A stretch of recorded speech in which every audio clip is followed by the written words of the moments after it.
SLC മക്കളെ നമ്മുടെ time table വന്നിട്ടുണ്ട്. സാറേ ഇതിന് മുന്നൊരു ടൈം ടേബിൾ വന്നിരുന്നല്ലോ, അത് ഡ്രാഫ്റ്റ് ടൈം ടേബിൾ. ഇത് ഒറിജിനൽ ടൈം ടേബിൾ. ചെറിയൊരു കുറച്ച് വ്യത്യാസങ്ങളുണ്ട്, കുറച്ച് കാര്യങ്ങൾ ഇങ്ങോട്ട് പറയാനുണ്ട്. ഇതിൽ ചെറിയൊരു പണി ഒളിഞ്ഞിരിക്കുന്നുണ്ട്. നമുക്കൊന്ന് നോക്കാം, ടൈം ടേബിൾ ഒന്ന് വിശദമായിട്ടൊന്ന് അനലൈസ് ചെയ്യാം. ഓക്കെ, അപ്പോൾ എങ്ങനെ പഠിക്കണം എന്നും കൂടെ സാറ് പറഞ്ഞുതരും. പിന്നെ അതിൻ്റെ ഡീറ്റെയിൽ ആയിട്ടുള്ള കാര്യങ്ങളെല്ലാം നമ്മുടെ ഏകണ്ട ലൈവിൽ വന്ന് നമ്മുടെ ലോഞ്ചിൽ പറയുന്നതായിരിക്കും. എക്സാമിൻ്റെ തല ദിവസമുള്ള ലോഞ്ചിൽ എന്തായാലും വിശദമായിട്ട് പറഞ്ഞുതരും കേട്ടോ. ഓക്കെ, അപ്പോൾ ഒരു പേടിയും പഠിക്കേണ്ട, നേരെ ഇങ്ങോട്ട് കയറി പോരേണ്ടി.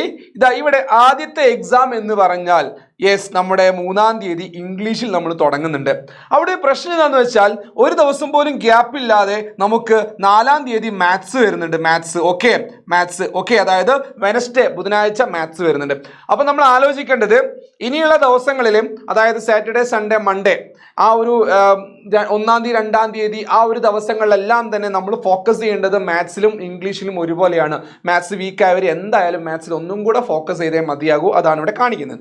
ഇനി 5-ാം തീയതി 6-ാം തീയതി നമ്മുടെ ലാംഗ്വേജ് 1ഉം ലാംഗ്വേജ് 2 ആണ്. അപ്പോൾ അതെന്തായാലും ഇമ്പോർട്ടൻസ് കൊടുക്കേണ്ട പേപ്പർ തന്നെയാണ്. ആ ഒരു ലാഘവത്തിൽ എടുക്കരുത്. ഓക്കെ, ഇനി അത് കഴിഞ്ഞിട്ട് ഫ്രൈഡേ കഴിഞ്ഞാൽ സാറ്റർഡേ സൺഡേ നമുക്ക് ഹോളിഡേ ആണ്. ശനി ഞായർ നമുക്കില്ല. ശനി ഞായറും കഴിഞ്ഞ് നമുക്ക് നമ്മുടെ കൂട്ടത്തിലെ മറ്റൊരു കൊമ്പനായുള്ള സോഷ്യൽ സയൻസ് വരുന്നുണ്ട്. ഓക്കെ, അപ്പോൾ നിങ്ങൾ ഒരിക്കലും മാത്സ് കഴിഞ്ഞു, ഇംഗ്ലീഷ് കഴിഞ്ഞു, ലാംഗ്വേജസ് ഇവിടെ കഴിഞ്ഞു, ഇനി സോഷ്യൽ സയൻസ്. അപ്പോൾ അതൊരു പേടിയും പേടിക്കേണ്ട. സോഷ്യൽ ഞാൻ ഏറ്റെടുത്തു, ഞങ്ങൾ ഏറ്റെടുത്തിട്ടുണ്ട്. അതിൽ നിങ്ങൾക്ക് സംശയം വേണ്ട. 80 out of 80 കുറഞ്ഞ പരിപാടിയില്ല. ഓക്കെ, മാക്സിമം എല്ലാവരോടും പറഞ്ഞു, അതൊക്കെ സെറ്റാണ്. ഇവിടെ എല്ലാം കംപ്ലീറ്റ് നെരുപ്പാണ്. ഓക്കെ, അത് കഴിഞ്ഞിട്ട് ഒരു പണി വരുന്നത്, നമുക്കിവിടെ സാറ്റർഡേ സൺഡേ നമുക്ക് ഓഫ് കിട്ടിയിരുന്നു. സാറ്റർഡേയും സൺഡേയും, അതായത് ശനിയും ഞായർ നമ്മുടെ കയ്യിൽ ഉണ്ടായിരുന്നു. ആ സമയത്ത് നമ്മൾ ഫിസിക്സ് പഠിക്കണം. ഫിസിക്സ് വല്ലാണ്ട് നിങ്ങൾ ഫോക്കസ് ചെയ്യേണ്ട ആവശ്യമില്ല. അവിടെ നിങ്ങൾ പഠിക്കേണ്ടത് കെമിസ്ട്രിയും ബയോളജിയും കുറച്ച് നല്ലപോലെ നോക്കേണ്ടത് അത്യാവശ്യമാണ്.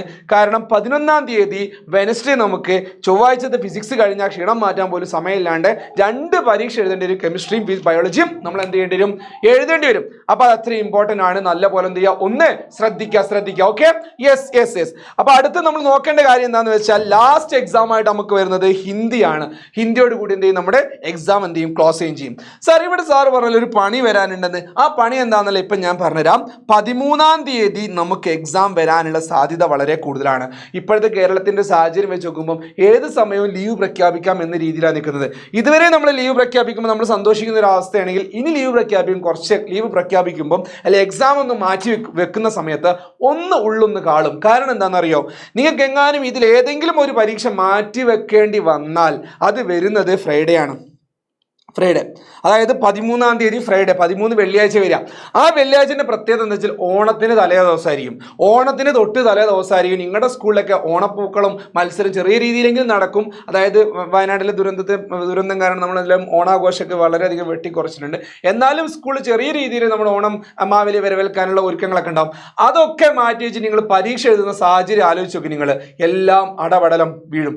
അതുകൊണ്ട് ഒരു പരീക്ഷ പോലും മാറ്റി വെക്കാതിരിക്കാൻ വേണ്ടി പ്രാർത്ഥിച്ചോളേണ്ടി, പരീക്ഷ മാറ്റാൻ വേണ്ടി പ്രാർത്ഥിക്കേണ്ട. എനിക്ക് അത്രേ പറയാനുള്ളൂ. അപ്പോൾ എന്താണ് ടൈം ടേബിളിനെ പറ്റി നിങ്ങളുടെ അഭിപ്രായം? നിങ്ങൾക്ക് ഇനി എന്തെല്ലാം കാര്യങ്ങളാണ് വേണ്ടത്?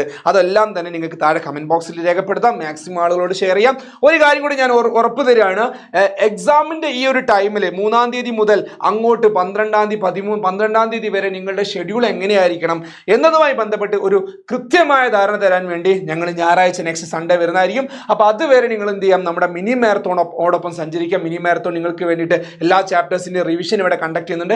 അപ്പോൾ അതൊക്കെ നിങ്ങളുടെ ഫ്രണ്ട്സിനോട് പറയാം. മാക്സിമം ആളുകൾക്ക് ഷെയർ ചെയ്യുക. എല്ലാവരും കൂടി ഇങ്ങോട്ട് പോരുക. നമുക്ക് കംപ്ലീറ്റ് ആയിട്ട് സെറ്റ് ആകും. ഈ ഓണ എക്സാം നമ്മൾ ഇങ്ങോട്ട് എടുക്കൂടാ. നമ്മളുടേതാണ് ഈ ഓണ എക്സാം. നമ്മൾ കംപ്ലീറ്റ് നിരപ്പാക്കിയിരിക്കും. ഒരു പേടിയും പേടിക്കണം കേട്ടോ. അപ്പോൾ നമുക്ക് സെറ്റ് ആക്കാം മക്കളെ. മാക്സിമം ആളുകൾക്ക് ഷെയർ ചെയ്തോ. Thank you, bye, see U.